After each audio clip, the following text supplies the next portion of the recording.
Bismillahirrahmanirrahim. Alhamdulillahi Rabbil alamin. Wassalatu wassalamu ala rasulillahi wa ala alihi wa ashabihi ajma'in.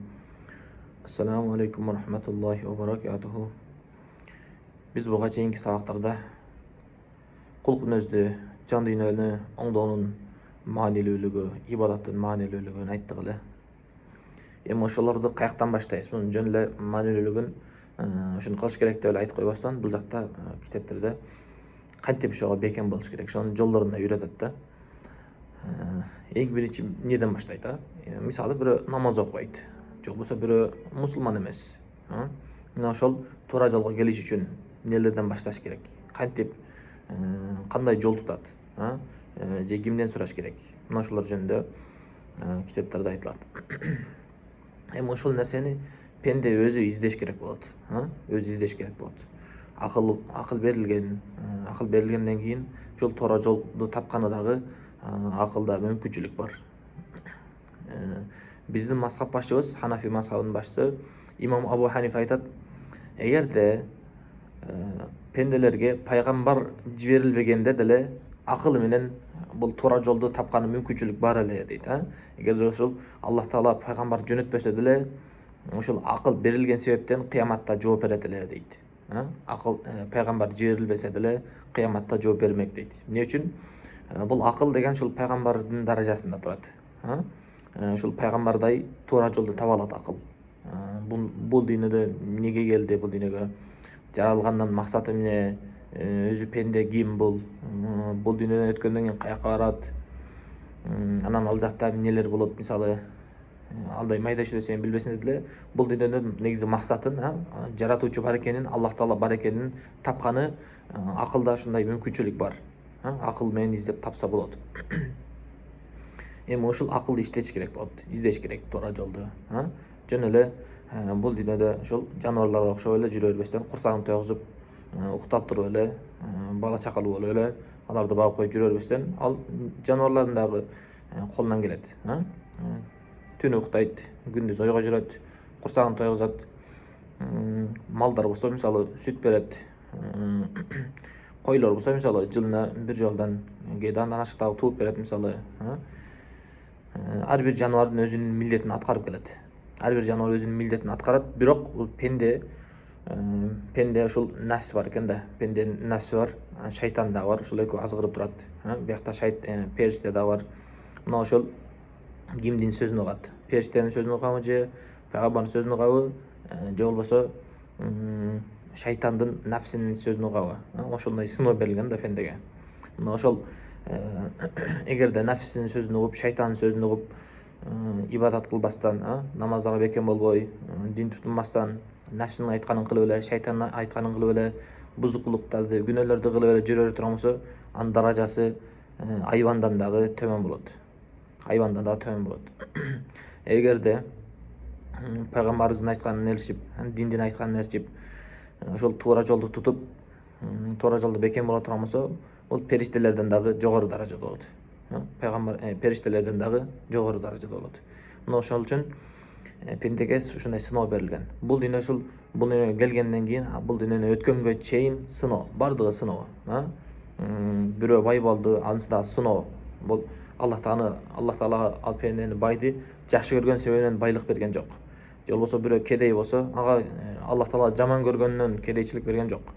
Bul Allah Taala'nın sınoosu. Baylykdagı, kedeylikdagı, oorudagı, den soolukdagı, akıldagı, uşul bizge berilip atkan jakşılık bolsun, jamanlyk bolsun, bul dünyadan ötelekmi, bul dünyada bolgonu bolsa ele sınoo bola çöktürет.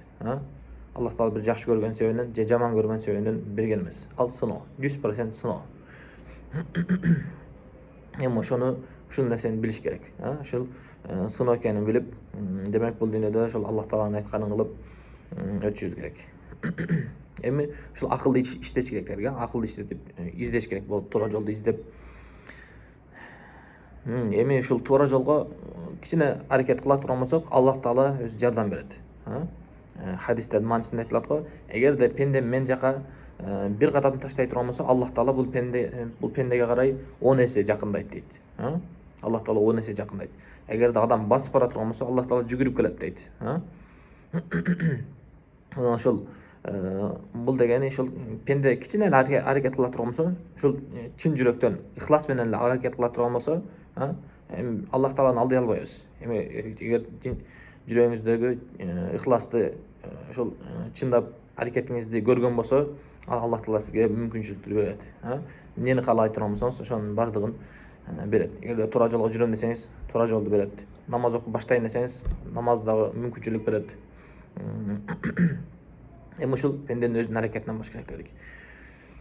Биякта Куранда айтат: Аузу биллахи минеш шайтанир раджим. Тагабун сүрөсү 11-ci аятта.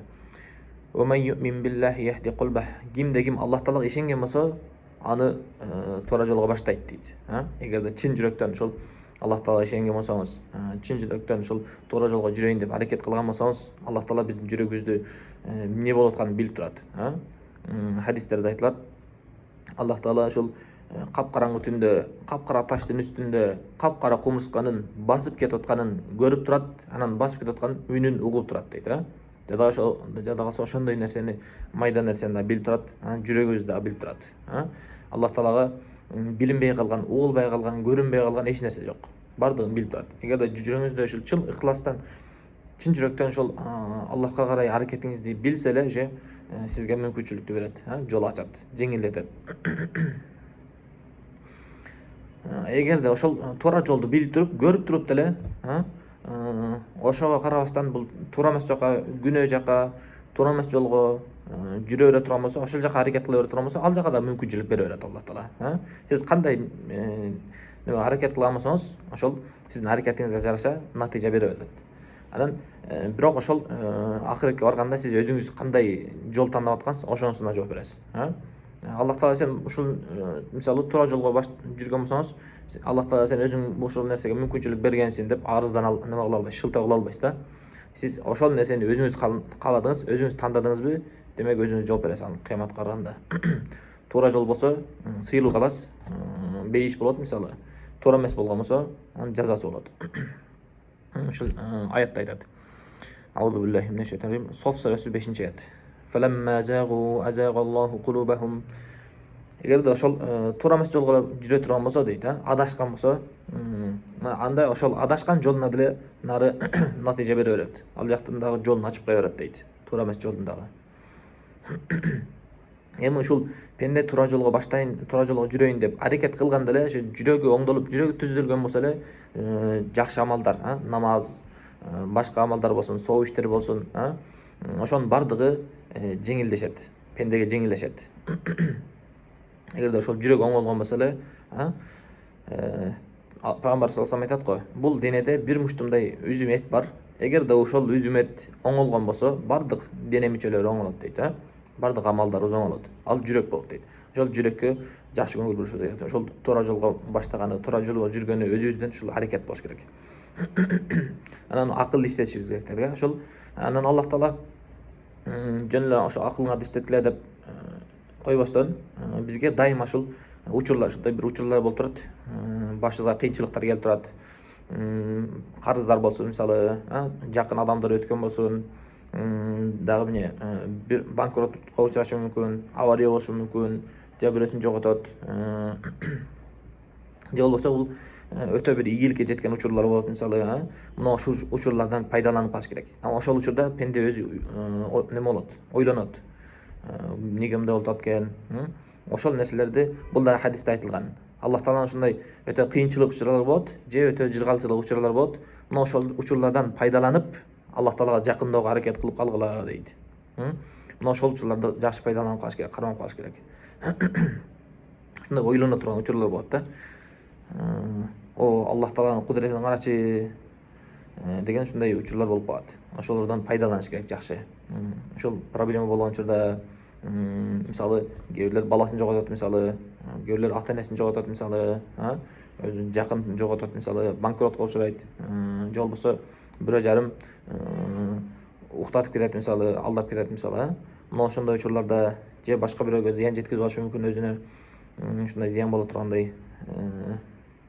Ошол учурларда неме болуп калыш керек. бул ошол учурлардан баштап намазды баштап өзүнүн күнөөкөр экендигин, кемчиликтүү экендигин моюнга алып намазды баштап калыш керек, жакшы иштерди баштап калыш керек.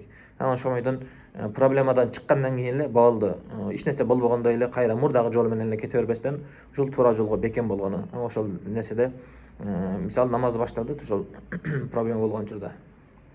Анан ошол проблемасы бүткөндөн кийин намаз таштап коет дагы кайра эле мурдагы жол менен кете берет.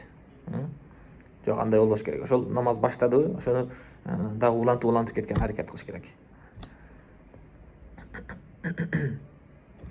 Анан бул дүйнөдө ошол акыйкаттарды издеген аракет кылыш керек, Бул дүйнөгө эмнеге келди? Мисалы мен киммин? Мен киммин деген. Бул дүйнөгө эмнеге келдим? Эмне максатта жаралдым? Анан бул дүйнөдөн максаткан жаралган максатыбыз эмне? Бул дүйнөнү өткөндөн кийин каяка барабыз? Ал жакта эмнелер болот? Мисалы, ушинтип эле жашайбызбы же болбосо ал жакта дагы бир суроо жооп болобу мисалы, Анан ким жаратты мени? Анан ошол жаратуучу, мисалы, жаратуучуну тапкан болсоңуз, мисалы, ал жаратуучу эмне каалайт менден? Анан мен мойнумда кандай милдеттер бар, мисалы, башка ошол туугандар болсун, ата-эне болсун, бала чака болсун, башка адамдар болсун, коомчулук болсун, мисалы, ошолор менен же болбосо башка жаныбарлар болсун, ошолор менен кандай мамиле кылышым керек? Ортодо кандай эрежелер болуш керек, мисалы, мына ошол нерселерге кичине ой жүгүрүш керек болот. Бул жөн эле жана айткандай жаныбарлардай болуп эле малга окшоп эле жүрө бербестен, жеп ичип коюп, курсакты тойгузуп коюп эле жүрө бербестен, ал жаныбарлардын иши ал.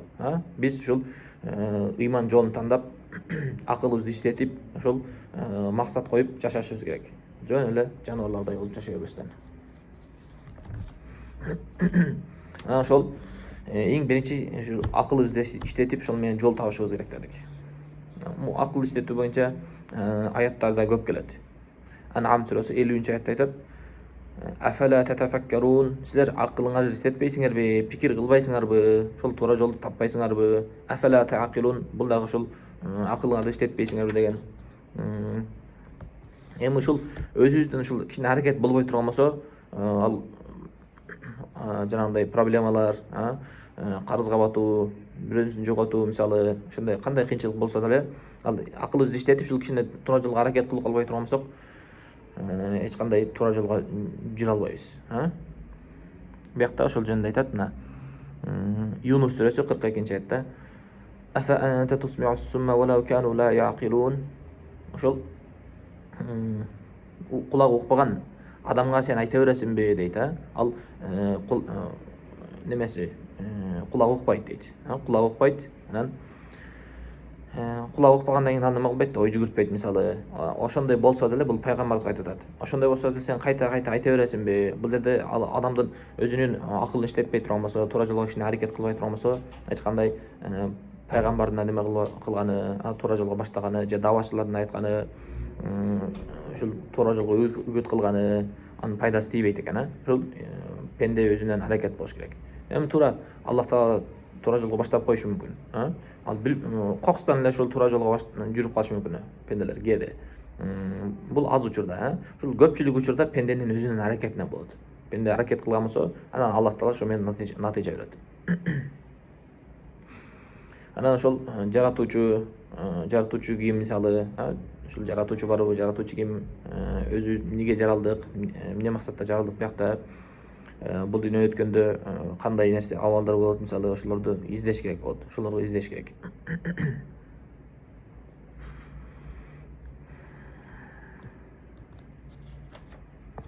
Мына биякта да Таквир сүрөсү 27-28-аяттарда айтат: "Ин хуа илля зикрул лил аламин лиман шаа минкум ай ястaqim."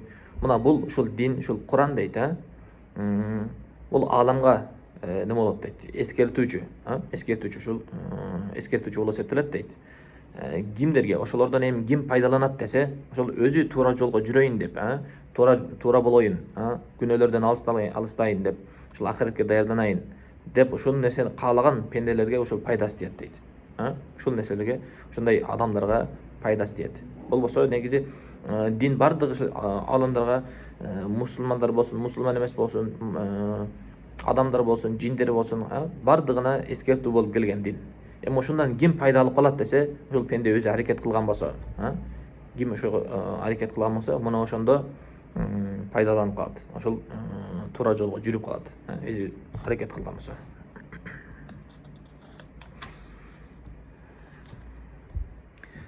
Мына ошол пенденин өзүнүн аракетинен дагы болот дегенге дагы биякта аяттар көп келет. Мына Аузу биллахи минеш шайтанир раджим. Бул Мухаммад сурасы 17-аятта экен. Валлазина ихтадау задахум худа ва атахум тaqвahum. Кимде ким ошол туура жолго жүрөйүн деп, туура жолго кичине аракет кылган болсо, Аллах Таала ошол туура жолун дагы да бекемдеп коет. Дагы да ошол туура жолго сүйүүсү болсун, аракети болсун, натыйжалары болсун, Аллах Таала ушул бере берет дейт. Анан ошол таквалык дагы берет дейт. Пенде кичине аракет кылган болсо эле, ошол Аллах Тааладан натыйжа келе берет. Андан кийин Тагабун сүрөсү 11-аятта. Ва ма юмин биллахи яхди кулба, жана башында айткан, кимде ким Аллах Таалага ишенген болсо, ыйман келтирген болсо, туура жол тапкан болсо, андан кийинки натыйжалар уже Аллах Таала тараптан келе берет дейт. Ошол пенденин жол жүрөгүн туура жолго баштап коет дейт. Башка аятта мисалы Юнус сүрөсү 9-аятта айтат: Инналлазина аману ва амилус солихат яхдихим раббухум бииманихим. Чындыгында ыйман келтиргендер жана жакшы солих амал кылгандарды Аллах Таала ошол ыйманы себептүү, жакшы амалдары себептүү дагы да туура жолго бекем кылат, дагы да туура жолго баштайт дейт. Анкабут сүрөсү 69-аятта айтат: Валлазина жахаду фина ланахдияннахум субулана. Ошол биздин жолубузда аракет кылгандар, ошол туура жолго келебиз деп аракет кылгандарды дейт. Аларды биз туура жолго дагы да бекем кылабыз, дагы да туура жолду көрсөтүп, дагы да туура жолго жол ачып коебуз дейт. Мариям сүрөсү 76-аятта: Ва язидуллаху аллазина ихтадау худа. Аллах Таала ошол туура жолго хидаятка басайын деп ушул кичине аракет кылган болсо, ушул каалаган болсо, жүрөктөн каалаган болсо, чын жүрөктөн каалаган, ошондой болсо эле Аллах Таала дагы да хидаятка бекем кылат, дагы да туура жолго баштайт дейт. Бакара сүрөсү 213-аятта: Фахадаллаху аллазина аману. Ошол ыйман келтирген пенделерди дагы да ошол туура жолго бекем кылат, ошол бейишке карай, жакшы амалдарга карай, ошол неаматтарга карай Аллах Таала жолун ачып коет дейт.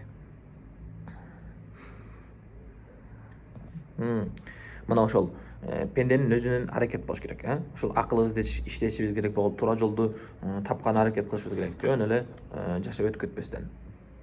Анан дагы ошол ой жүгөткөндө ошол жаратылышта мындай издеш керек.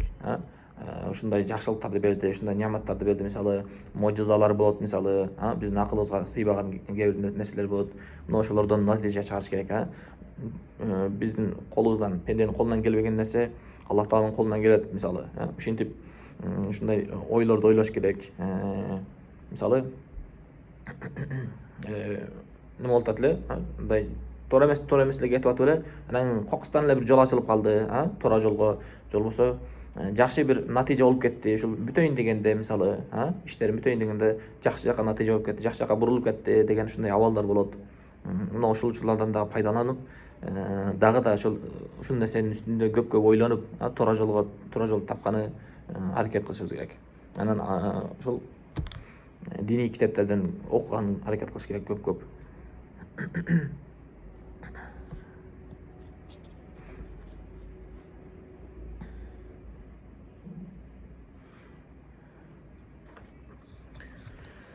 Анан мужизалар болот, мужиза. Пайгамбарыбыздын мужизаларынын алдыда келет буюрса, ошол мужизалардан да окуйбуз. Кандай мужизалар болгон пайгамбарыбыздын. Мына ошол мужизаларды окуганда, уну ушул ыйманыбызды дагы күчөтөт. Ыйманыбызды дагы күчөтүп, пайгамбарыбызга болгон ишеничти, Аллах Таалага болгон ишеничти күчөтө турган ушундай абалдар болот. Мына ошол нерселерден неме кылып туруш керек. Мындай натыйжаларды алып, үлгүлөрдү алып туруш керек болот. Анан ошол илимдүүлөрдөн илим алган аракет кылыш керек. Мындай YouTube'да болсун, же башка телеграмдарда болсун, ушундай сабактар болуп турат. Ушул диний сабактар. Ошолорго катышып туруш керек көп.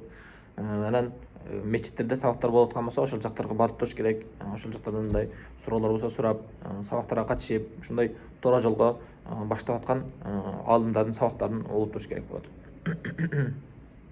Анан ушул китеп окуганда деле же болбосо ушундай сабак укканда деле бул жөн эле бул кандай күчтүү экен же күчтүү эмес бекен, жакшы окуган бекен, окуган эмес бекен деп мындай сыноо катары окубастан ушул нерседен пайда алып калайын деп ошондой максатта уккан болсо, ошондой максатта отурган болсо сабакта, мына ошондо пайда алат. Болбосо жөн эле бул наркы алдынан күчтүү экен же мунусу күчтүү экен, ушинтип сынаш үчүн, же болбосо мындай кандай сүйлөйт экен бул мындай эмнеде катуу болуп атат деп ошону сынаш үчүн отурган болсо, ал жөн эле ошол неме болгон болот, угуп койгон болот, сынаган болот. Ал эч кандай пайда албай калат. Ошол укканда, сабак укканда, мисалы китеп окуганда бул жерде кандай катасы бар экен, катасын текшериш үчүн ошондой отурбастан ушул пайда алыш үчүн отуруш керек. Эми баардыгы эле ал эң күчтүү алым болуп кетсе деле баары бир пенде, катачылыктар болуп турат. Эми катачылыктарга көңүл бурбастан ошол туура болгон жагын алып, туура айткан сөздөрүнү пайдаланып ушул туура жолго келген аракет кылыш керек. Мына ошол туура жолго бекем болгону, ойду жүгүрткөнү, ушундай учурлар болот. Мына ошол учурлардан кыйынчылыктар, проблемалар болуп калат, банкрот учурлар болот. Ошолордан пайдаланып туура жолго келип калган аракет кылыш керек. Ошол кыйынчылык бүткөндөн кийин эле, проблемадан чыккандан кийин эле кайра эч нерсе болбогондой өзүнүн жолу менен кетип калбастан ошол дагы да иманын бекемдеткени, намаздарга бекем болгону, мына орозо келип атат, 2 айдын ичинде келип калат. Ошол орозого даярданганы, орозо туткан аракет кылыш керек. Эми бул кийинки темаларда буюрса, ошол натыйжа неме болду? Акылда иштетти, анан акылды иштетип отуруп туура жолду тапты дейли. Анан ошол туура жолду тапкандан кийин бул акылда дагы башка ушундай немелер болот, оорулар болот.